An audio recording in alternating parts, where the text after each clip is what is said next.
Salut, c'est Greg, bienvenue en plein milieu d'une tempête. Enfin, bienvenue dans mon deuxième jour d'exploration de l'Aubrac et des alentours. Vous m'en voudrez pas, mais là, vu le vent et le froid, je vais garder mon casque pour cette intro, une fois n'est pas coutume. Par contre, je vous ai pris le plomb du Cantal enneigé en arrière-plan, ça va compenser. Alors, je vais enfin vous poser ma deuxième question dont je vous avais parlé dans le premier épisode sur l'Aubrac. C'est en fait, regardez, juste en face, on a l'Auvergne, avec toutes les pépites que j'ai pu vous montrer dans les vidéos sur ce guide. Et déjà, ceux qui l'ont fait m'ont fait des très bons retours. Pas très loin au sud, on a les Grands Causses, on a les Cévennes, avec des paysages incroyables. Et le guide de road trip prêt à voyager des Cévennes fait partie de celui que vous choisissez le plus sur mon site. Alors ma question c'est, pourquoi est-ce qu'on irait là-bas derrière faire un road trip en Aubrac? Quel est l'intérêt finalement? Il n'y a pas forcément de point de vue waouh, il n'y a pas d'énormes reliefs comme on peut avoir par ailleurs, ou des routes accidentées comme on peut avoir dans les Cévennes, ou des reliefs tout à fait spécifiques comme on peut avoir avec les puits et tout ce qu'on va trouver dans la partie du parc naturel régional des volcans d'Auvergne. Alors au final, à quoi ça sert de faire un road trip ici? Mais je vais aller plus loin. Pourquoi est-ce qu'on fait un road trip en fait dans ce cas-là? Est-ce qu'on cherche uniquement des paysages waouh pour en prendre plein la vue? Ou est-ce que plutôt cette région, elle serait pas propice à toute autre chose et une forme de road trip qu'on n'a pas forcément l'habitude de faire? Au travers de cet épisode un peu particulier, dans lequel j'aurai clairement pas la météo avec moi, on va essayer d'y réfléchir et de voir un petit peu qu'est-ce que ça peut vous apporter de venir faire 2 jours de trip dans l'Aubrac et les alentours.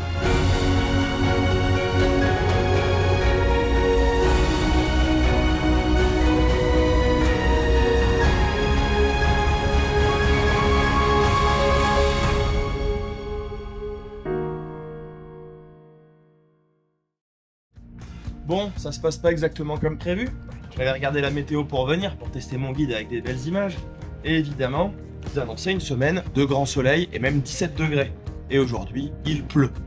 Voilà. Donc ce qu'on va faire, c'est qu'on va rajouter les membranes étanches dans mes combis. C'est un test, ça va permettre au moins de tester ça, parce que les images, vous m'excuserez, je vais faire ce que je peux pour rendre hommage à la beauté de l'Aubrac. Je viens de voir des pèlerins là.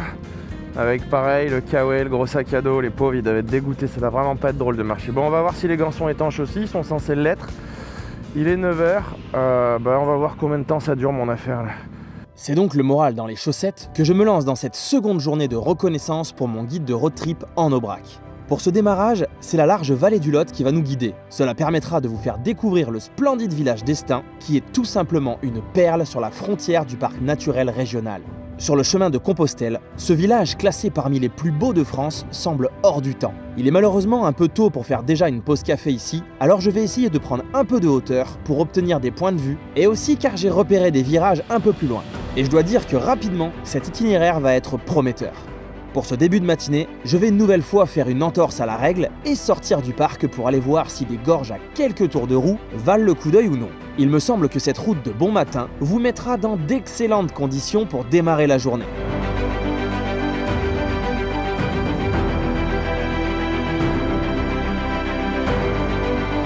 Bon, je sais pas ce que vous en pensez, mais ce genre de petite route de bon matin, alors moi j'adore.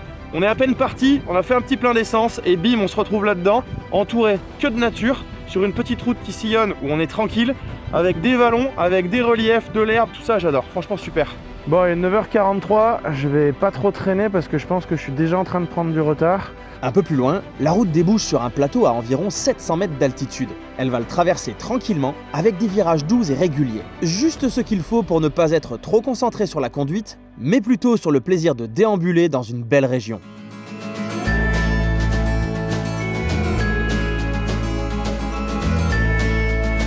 Vous l'aurez compris, l'Aubrac, c'est une grande campagne, mais une campagne charmante et pimentée. Pas simplement la campagne absolument plate, avec des champs à perte de vue sans rien pour arrêter ou capter votre regard. Honnêtement, est-ce que vous êtes convaincu comme moi de ce genre de route ou pas?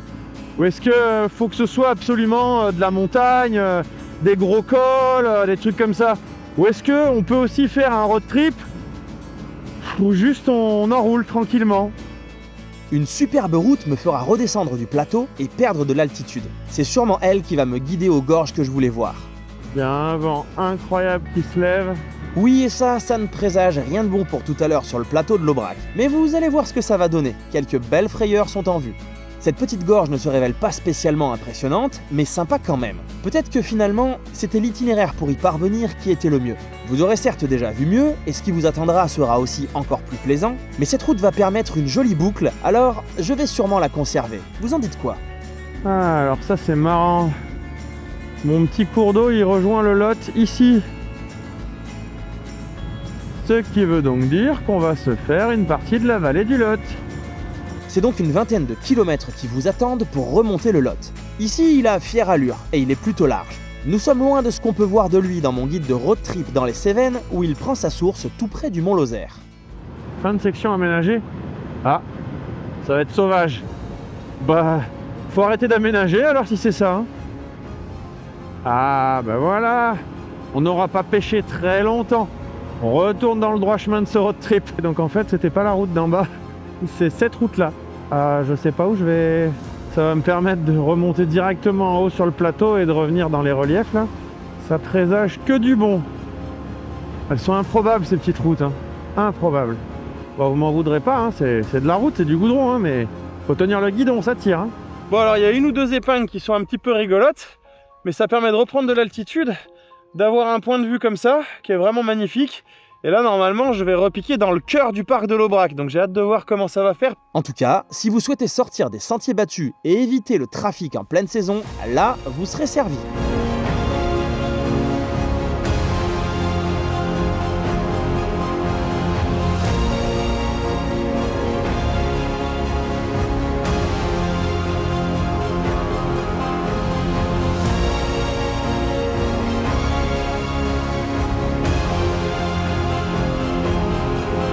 Cette montée marquera le retour définitif dans la campagne de l'Aubrac.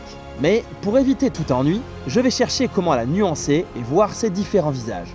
Sur la route, un curieux château fera son apparition. Il semble privé, et dans tous les cas, je n'ai pas le temps de demander une visite, car la pluie aussi vient de faire son apparition. Le froid et le vent faisant équipe avec elle, je vais devoir adapter la matinée. Alors je vais faire un petit crochet par l'Ailleul, parce que vu cette météo, je me dis que un bon repas chaud, ça fera pas de mal. Bon, il serait quand même dommage de passer par l'Ailleul et de pas faire le musée de l'Ailleul. Avec cette coutellerie, il y en a plusieurs ici, hein. Là, évidemment, là c'est la plus connue. Il y a un petit musée sympa à faire. Là, on a l'Ailleul le plus grand du monde. 6 mètres de haut la bestiole quand même. Hein. Bon, je suis pas sûr qu'on puisse trop s'en servir, mais c'était pour le fun. Moi là, je passe mon tour pour la visite. Elle est sympa à faire. J'ai déjà fait une ou deux fois. Je vais essayer d'aller me trouver un coin au chaud. Parce que là, j'en ai vraiment plein les bottes là, de ce vent, de cette pluie. Jean-Raymond, de mon relais motard, m'avait conseillé un bon resto ici, et je vais aller vous repérer ça pour le guide. Bonjour. T'es courageux? Mettez-vous devant le feu là. Ah ouais, trop bien. Je suis tout seul. Allez-y au bout là. Ah, c'est gentil, merci. Un aligot de compétition m'attendant ce soir, je vais rester sur une belle pièce de bœuf fleur d'Aubrac pour reprendre des forces. Bon, ça fait du bien, sauf que c'était pas prévu que la pluie s'affole autant que ça et que le froid soit autant présent. 7 degrés, un gros vent, la barrière vient de s'envoler devant moi. Merci encore à cet établissement qui était trop bien. Il me reste pas mal de bornes, je vais essayer de me motiver. Là, je vais me mettre de la grosse musique dans les oreilles parce que avec un vent pareil, un froid pareil et la pluie qui est intermittente, il faut pas choisir ça quand vous viendrez. Hein. Essayez de pas vous faire arnaquer par Météo France comme moi. Je vous conseille. Un dernier coup d'œil sur la charmante ville de La Guiole et je repars dans les reliefs pour découvrir l'ouest du parc naturel. Non mais ça c'est la magie de l'Aubrac quand même. Mais qu'est-ce que c'est que ce château encore? Avec un corps de ferme, oh, c'est magnifique. Voilà, alors là on va juste baigner dans ces paysages d'Aubrac pendant encore un bon moment. On va remonter au nord parce que je voudrais vérifier si on peut rajouter des paysages encore un petit peu différents et voir comment ça se passe au nord de l'Aubrac et puis vous faire découvrir ça, ce serait l'idée. Bon, je pense que ça... Alors, moi j'ai une météo qui est capricieuse, vous avez compris. Mais je pense que ça présage quelque chose de plutôt bon, ce que j'ai devant moi. On va tricher un peu, là on est en Aveyron. On va sauter un tout petit peu dans le Cantal pour essayer de passer à la frontière de mon guide sur l'Auvergne. Pour voir ce que ça peut donner, si on peut lier les deux, si je peux faire un truc sympa, histoire que vous en profitiez au maximum. Alors celles-là, elles sont balèzes. Je sais pas sur quelle catégorie de vache vous êtes là, on est en Aubrac ou pas? Tu feras gaffe, t'as le foin qui dépasse comme on dit. C'est pas hyper glam. Tu t'en tapes. Ok. Bien noté. Elles sont magnifiques. Et si finalement faire un road trip, ce n'était pas forcément vouloir arsouiller comme un furieux, ou partir à la recherche stricte de points de vue époustouflants, mais juste de baigner dans une nature authentique, sur des routes calmes, et de profiter le nez au vent. En tout cas ici, la région s'y prête parfaitement pour couper, se ressourcer et finalement, même si la pluie vient brincer, je serai libre. Libre d'enrouler encore quelques coins de campagne et de rentrer ce soir chez Jean-Raymond pour un bon aligot au chaud. Alors cette route, c'est du grand n'importe quoi. Elle est complètement tortueuse, elle tourne dans tous les sens. J'ai eu un aperçu sur le GPS tout à l'heure, c'était juste une folie. Voilà, il y a des virages partout, des épingles partout, ça descend ce relief. Je pense que je vais rejoindre une gorge en bas.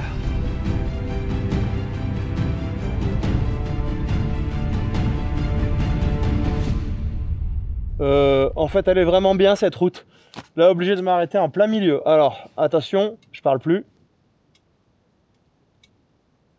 Il n'y a pas un bruit. C'est juste incroyable. Et en bas, c'est la Truyère qui coule en fait.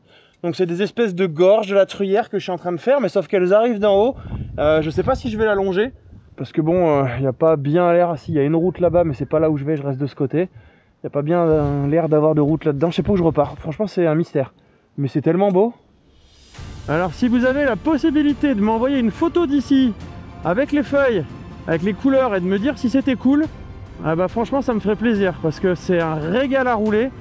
Mais alors si en plus on rajouterait les couleurs, mais alors là c'est un moment impeccable. Il y a un pont bizarre là-bas. Bon, vous êtes sûr qu'il est costaud celui-là? Je peux y aller? Waouh. Waouh, waouh, waouh. Bah si, en fait c'était bien ma route là-bas. Non mais... ça va quelque part? Y'a quelqu'un? Plus j'avance, et plus j'ai l'impression d'aller me retrancher dans une zone sauvage de l'Aubrac. Enfin, plutôt ici dans une campagne voisine, puisque cette traversée de la Truyère va me faire sortir officiellement du parc.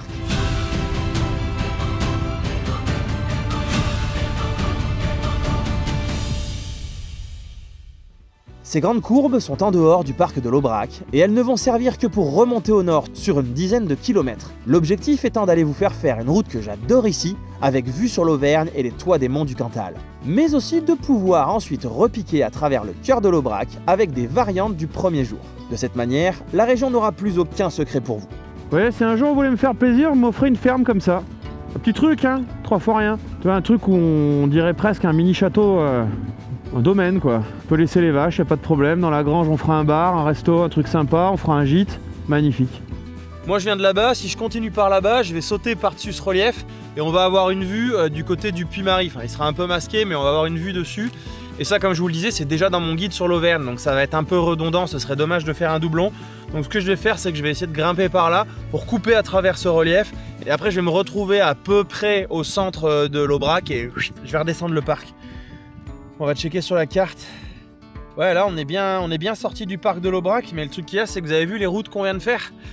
On est juste à côté. Dans l'Aubrac, il aurait fallu tricoter, mais histoire de tricoter, ça devient encore moins logique. Déjà que vous en aurez pris plein la vue sur des paysages d'Aubrac. Enfin, vous me donnerez votre avis, mais je pense que ça suffira bien. Donc c'est pas mal d'aller voir un petit peu ce qu'il y a autour. Et c'est comme ça que je fais à chaque fois dans chaque guide, comme ça donne un petit peu des aperçus.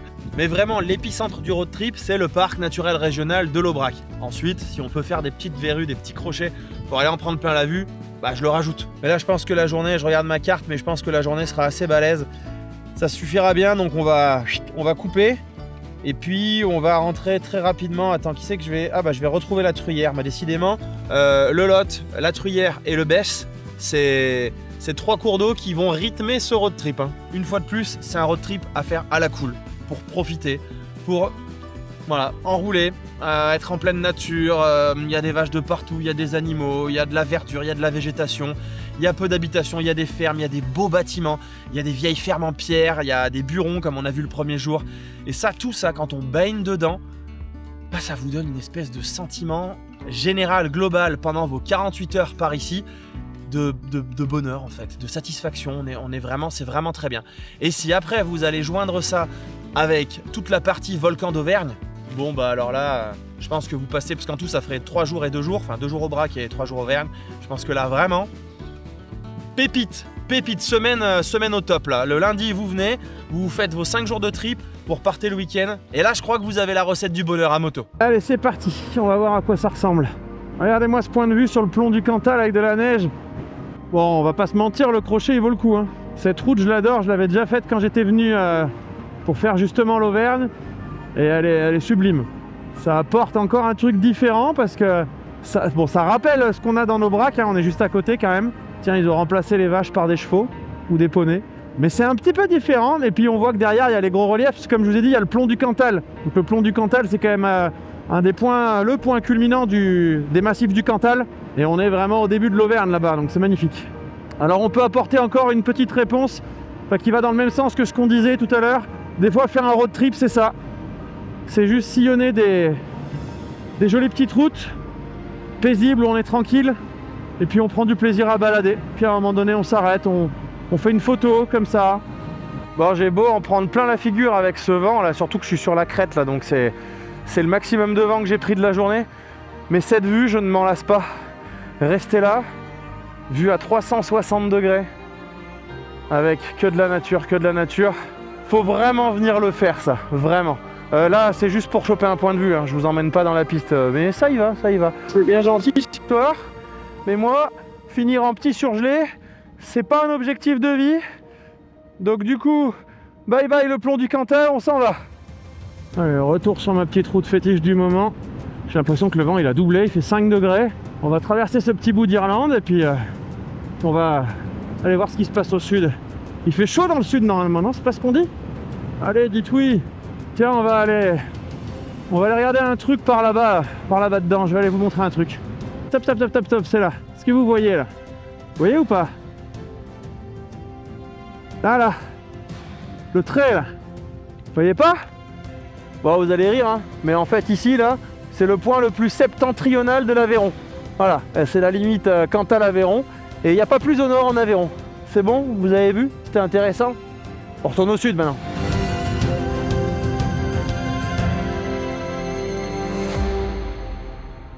Bon, globalement, cette route, elle était parfaite. Pour ceux qui voudront se dégourdir un petit peu les roues, après avoir fait de longues tirées à travers les champs, ce sera parfait, je pense. Ce sera une bonne occasion. Parce qu'à mon avis, ce qui nous attend ensuite pour retourner à l'hébergement, ça sera, comme tout à l'heure, ça sera entre les champs en mode Aubrac. Voilà, donc ça, c'est la fin de Matriche. C'est aussi le point le plus septentrional de ce trip. Maintenant, cap au sud et retour en Aubrac.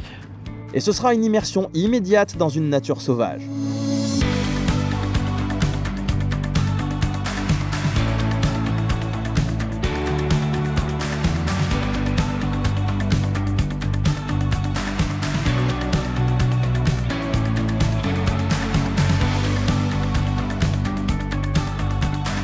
Je suis encore en train de suivre la truyère en contrebas, là. Je suis pas sûr qu'on la voit.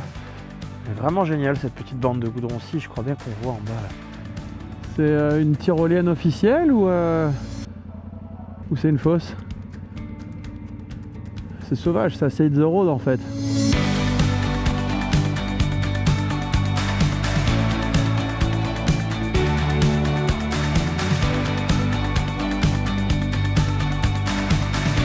Ça vous rappelle rien là? On dirait pas un petit peu le lac de barrage où j'étais hier là, un des derniers points de vue que j'ai eu de la journée en revenant du Garabi ou en y allant, je me rappelle plus. Ça y fait penser, en tout cas le niveau il était aussi bas, c'était le même. Elle est balèze cette rivière quand même, hein. Et dire que c'est pas la principale, c'est elle qui se jette dans le Lot. Voilà, on va pas faire la minute Wikipédia maintenant, on va continuer. Ça tient à votre truc? Il est trop classe ce pont.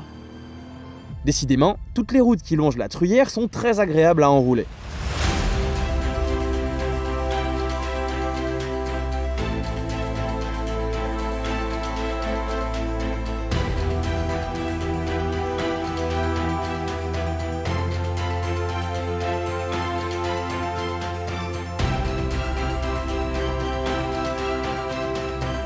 Je pense qu'on sera d'accord pour dire que sur cette route, même en plein été, juillet-août, on va pas croiser grand monde. Alors franchement, si c'est ce que vous cherchez, il y en aura un maximum dans ce guide, clairement. Il y aura bien évidemment comme d'hab les classiques, on peut pas enlever certains classiques. Je suis pas certain que vous verrez beaucoup de trafic. L'air de rien, cette route vous refera frôler les 1000 mètres d'altitude pour retourner sur le plateau d'Aubrac. Bon, au pire, si l'autre ferme elle était pas dispo, vous me prenez celle-là, hein, elle a l'air pas mal aussi, on peut faire un truc sympa là. Un petit gîte et tout. Là, je suis littéralement en train de rouler sur la frontière entre l'Aveyron et le Cantal. Et entre du coup la région Auvergne-Rhône-Alpes et la région Occitanie.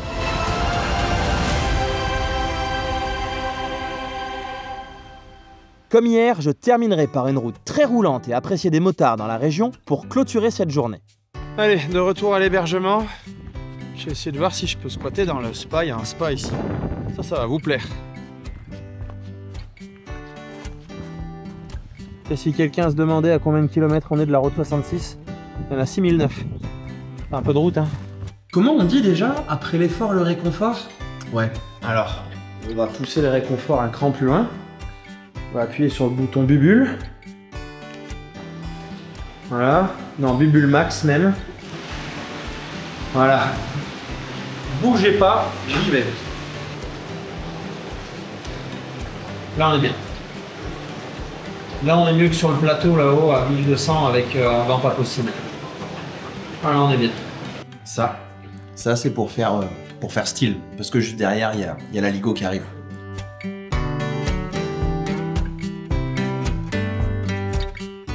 C'est donc la fin de ces reconnaissances en Aubrac, ce qui veut dire que le guide prêt à voyager pour faire un super road trip à moto est maintenant disponible sur mon site. En revanche, pour ce qui est du sujet qui m'a été un petit peu forcé par la météo sur la deuxième partie de reconnaissance du guide, je trouve que j'ai complètement raté mon sujet. Je sais pas ce que vous en pensez, mais c'est pas comme ça que j'aurais voulu amener la chose. Maintenant, j'y ai été contraint et l'idée m'est venue carrément en plein milieu du deuxième jour où je me suis dit ok, je peux absolument pas présenter les images que je veux de la région, il va falloir que je trouve un thème et du coup ce thème m'est venu comme ça pendant que je roulais sous la pluie et je voulais essayer de vous le présenter de la meilleure des façons possibles. Mais en fait, ce que je voulais faire, c'était vraiment essayer d'aborder le sujet de pourquoi est-ce qu'on fait un road trip. Comme j'ai pu vous le dire tout au long de cette vidéo, que ce soit parce que en Aubrac, on n'a pas forcément de points ultra impressionnants, mais que c'est beau tout le long. Et ce qui en fait un road trip vraiment particulier, d'ailleurs, j'ai déjà pu échanger avec certains d'entre vous suite à la sortie du premier épisode et vous avez été nombreux à me dire que il y a quelque chose là-bas. On ressent une sorte de... je sais pas, il faut aller le vivre pour l'expérimenter. Mais comme c'est pas un road trip où on va enquiller des routes de dingue, des cols phénoménaux avec des vues vertigineuses, mais simplement qu'on est en pleine nature, c'est quand même un endroit de France où la nature est clairement épargnée, c'est clairement elle qui règne en maître et nous qui passons simplement au milieu. Et c'est ça qui en fait un road trip si particulier. Alors si vous avez déjà fait un road trip en Aubrac, je vous invite à me dire ce que vous en pensez et comment vous l'avez vécu. Et pour revenir au thème principal forcé de cette vidéo, eh bien, est-ce que vous faites plutôt partie des gens qui vont chercher le côté très sportif dans un road trip ou est-ce que vous êtes plutôt ouvert au côté balade? Vous avez vu que moi dans mes road trips, il n'y a pas de visite. Je laisse jamais la moto avec le matos pour aller me balader dans un village ou faire un musée ou aller voir une cathédrale, mais je le centre plutôt autour de la nature, du plaisir de rouler et des paysages. Est-ce que vous adhérez à ce concept ou est-ce que vous voyez le road trip de manière complètement différente? Je pense qu'il y a autant de façons de le voir que de personnes qui font un road trip et je pense aussi que pour un même road trip, on n'aurait pas les mêmes retours. En tout cas pour ma part, même si maintenant je cherche beaucoup moins le côté sportif, j'avoue que j'ai quand même besoin d'avoir des routes qui tournent, j'aime pas les lignes droites et je cherche des paysages qui sont vraiment sympas. Pour autant, vous l'avez compris, ce road trip en Aubrac m'a complètement séduit. J'ai adoré traverser ces zones de no man's land, si on peut dire, même si bien évidemment il y a des gens qui vivent là-bas, et qu'on va pas faire 300 km, on reste dans un tout petit territoire sans voir une âme qui vive. Mais j'y ai trouvé, en tout cas à part ce qui est difficile à exprimer et qu'il faudra aller vivre par vous-même, j'y ai trouvé quelque chose de vrai, d'authentique, de rustique aussi parfois, avec bien évidemment ce qu'on peut trouver juste à la partie, vous avez vu les frontières sont très fines avec la partie de l'Auvergne, mais on va trouver ces maisons en pierre, ces burons, ces vieilles bâtisses, ces vieux villages, tout en pierre également, et qui vont apporter une sorte de charme, et là on espère juste se trouver le soir dans une belle adresse où on va manger quelque chose d'authentique, quelque chose de typique de la région. Et je trouve que ça participe au charme et ça me donne d'ailleurs une espèce de, je sais pas, d'envie de faire un road trip un jour. Vous savez, c'est ce genre de road trip qu'on fait où, alors on traverse des champs et des zones inhabitées, il n'y a pas forcément de virage non plus, c'est pas du waouh, mais vous savez, la nuit tombe tôt, il fait pas beau, peut-être qu'on prend un orage sur la figure et on s'arrête là parce qu'on voit un espèce de gîte ou une auberge qui est allumée et puis on nous reçoit dans un établissement qui est complètement authentique aussi et on va passer une super nuit et un super repas. Et puis le lendemain, on se rend compte de la magnifique région qu'on était en train de traverser alors que la nuit était en train de tomber et on reprend notre road trip. Je sais pas si vous voyez ce que je veux dire en tout cas, mais ça c'est une partie de road trip.